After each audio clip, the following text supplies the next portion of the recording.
Hey folks, Shafraz Rhyme here. Most of us, every single new year, takes a piece of paper, write down our goals.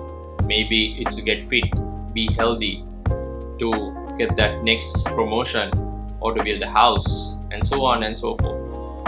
But over a 12 months period of time, our lives change. Priorities change, focus change, unexpected happen. We get distracted too. So that leading us to achieve as little as possible in the goals that we set towards the start of at the start of the year. But why? It's because we set the goals, we set the aspirations, but not the systems or the disciplines to achieve those goals. In today's video, I'm going to share with you 3 systems that you can immediately implement to achieve professional success in 2025. If you are new to this YouTube channel, please consider subscribing and hit the bell icon so you'll be notified when I upload a new video. So let's dive into the systems. System number 1 is daily time blocking. There's an interesting quote that flows around in the internet which says, if you do not manage your time, someone else will do it for you. Oftentimes, when someone else manages your time, it's not in favor of you or your goals.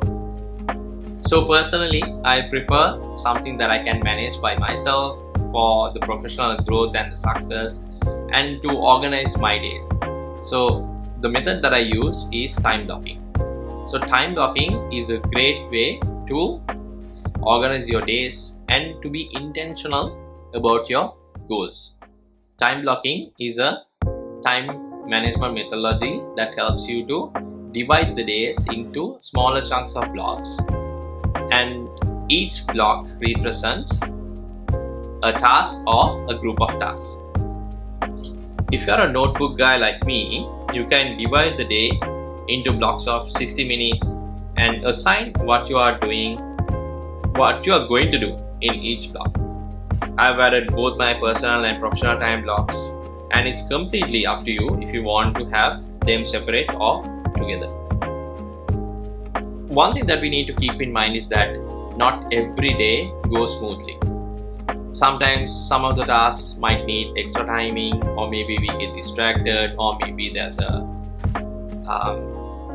urgent work that comes across and we have to attend those. But the important idea here is that we stick to the time blocking. If a task is taking more time, we change the time block and then we allocate certain amount of time to that additional work that we want to do. But always keeping in mind that everything that we do is according to the time blocking, so that we will not allow distractions to creep into our daily time management.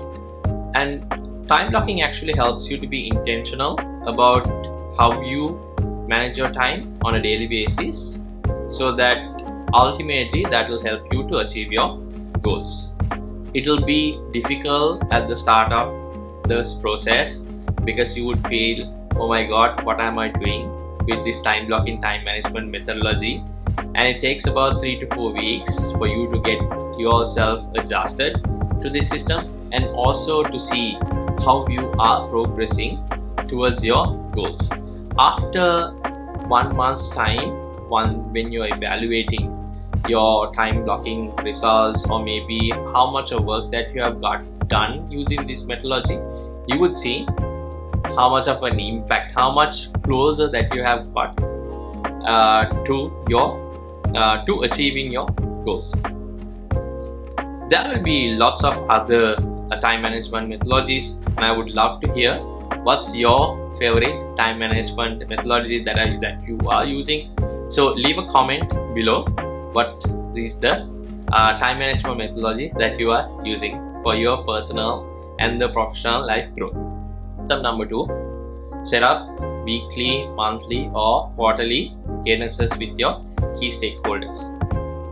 Stakeholders play a major role in terms of your professional life success. These stakeholders can come in two forms. One set of people who need your help, and second set of people is whom that you need help from. Either way, you need to keep these both parties informed so that you build a stronger relationship and get support for the projects that you're doing, products that you're building, the services that you are creating as well. And then they also will have you on top of their mind because you have a stronger relationship where you keep them informed as well too. So how can you identify these key stakeholders? So for that, there's a matrix. So the matrix is called Mendelev's matrix, or the power interest matrix, that was introduced by Professor Aubrey Mendeleev back in 1991. She was attached to Kent State University. In her paper, she mentioned in the x-axis there's interest, and then the y-axis there's power. That creates 4 quadrants. The 4 quadrants are high power, high interest, low power, low interest, high power, low interest, and then low power, high interest. So these are the 4 quadrants that she mentioned about. So the high power, high interest folks, you need to keep them closer. High power, low interest folks, you need to keep them satisfied. Low power, high interest folks, you need to keep them informed. And then the 4th quadrant, which is low power, low interest, you just can keep them on the radar.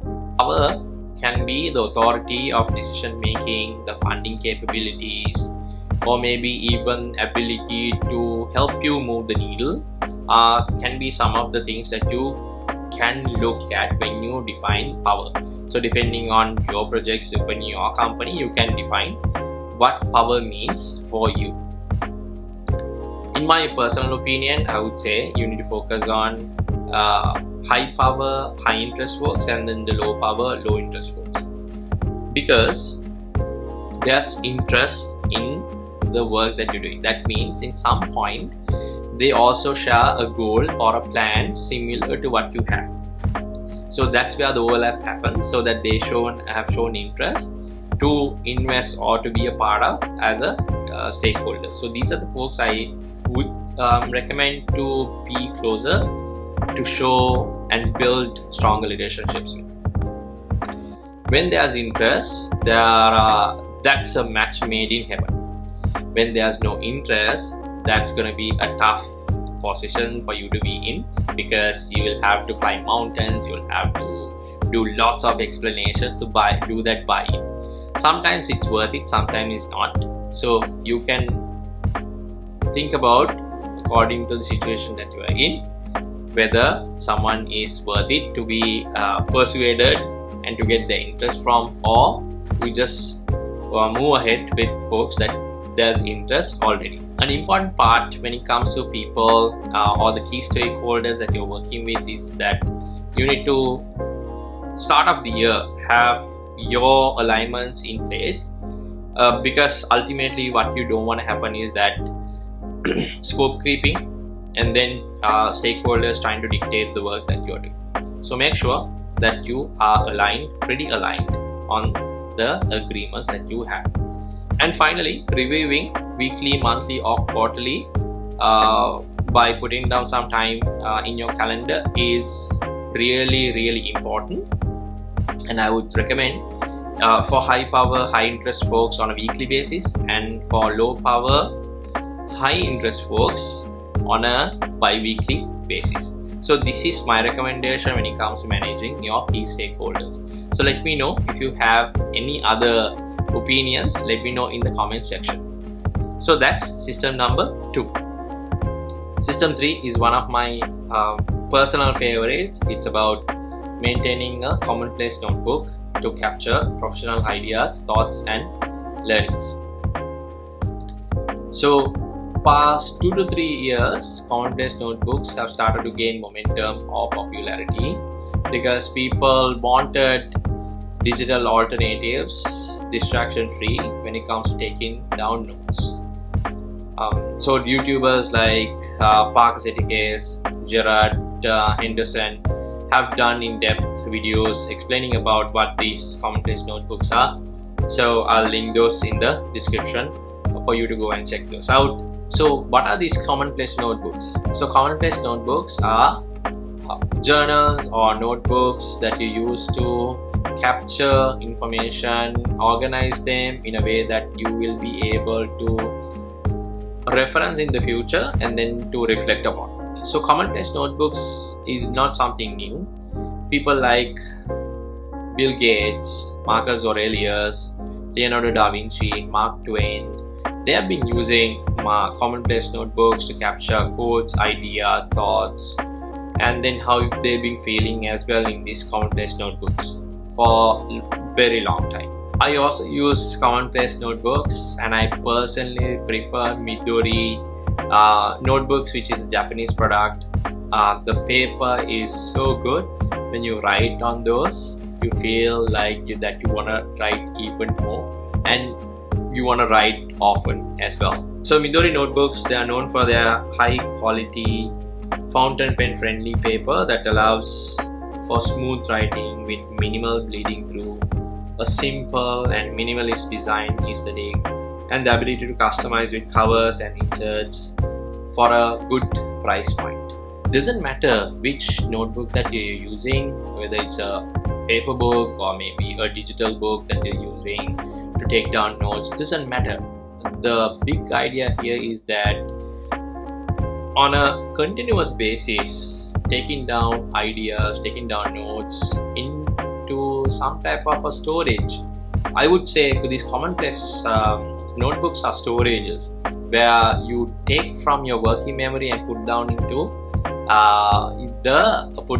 a place where you can later refer back, so that you get, wow, okay, I have learned X, Y, and Z. So that will be helpful for the professional success. For an example, now imagine that you're working on a project and you are at a meeting where there are certain ideas being floated around by the leadership, and you learn about different perspectives, some insights into these discussions. Write those down. You will also have different types of people in those meetings as well. So in this meeting you would find people who are genuinely trying to support you. You would also find people who are actually not so much supportive of you, and also there will be people who seems like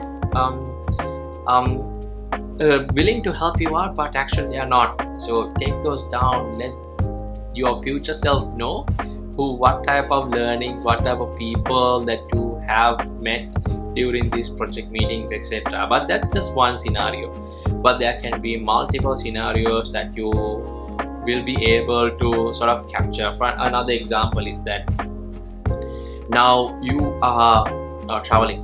While you're traveling, suddenly you get a thought about, oh wow, there was this one idea that I could implement, or a solution that I can help and try out to solve a problem. So write that down in one of the pocket notebooks that you'll be carrying around, so you'll not forget, because oftentimes we would also find I had an idea but I can't remember now. Have you had that feeling as well? So that's the remedy. So Commonplace notebooks are the remedy for such situations. So start writing down on a Commonplace notebook. The structure, how you capture information in this Commonplace notebooks is totally up to you.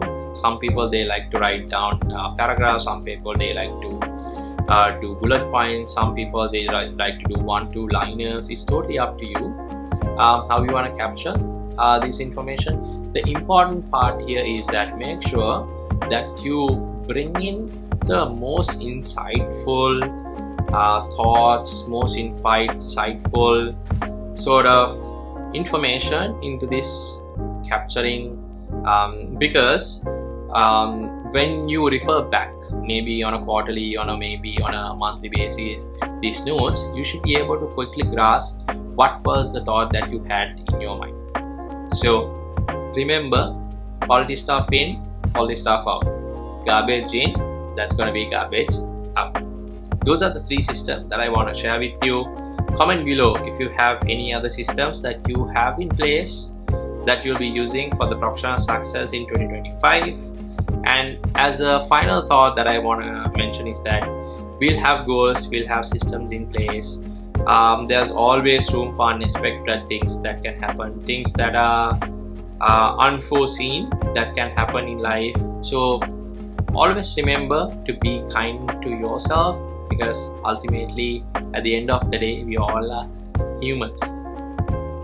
So with that, wishing you all the very best for the success of your professional life in 2025. Hope these three systems will be helpful for you, and you can evaluate that towards the end of the year. And I'll see you in the next video. Cheers.